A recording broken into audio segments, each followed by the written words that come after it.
जी लाहौर में कैंट के एरिया में बहुत ही खूबसूरत फूलों की शॉप्स हैं और लाइन से आपको हर तरह की वैरायटी गिफ्ट के लिए है, शादी के लिए है, वो तमाम चीज़ें यहाँ पे अवेलेबल हो जाती हैं।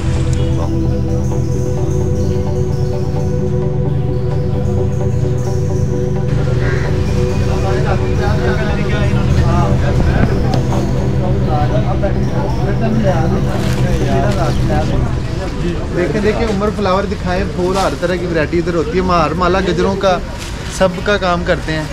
हाँ जी, गाड़ी डेकोर, रूम डेकोर।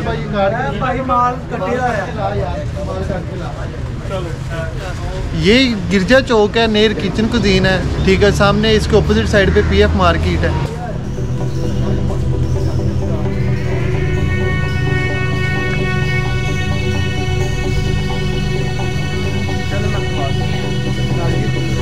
तो आप जब भी यहाँ कैंट के एरिया में आए तो बहुत अच्छी शॉप्स बड़ी मुनासिब प्राइस में आपको चीज़ें यहाँ मिल जाती हैं।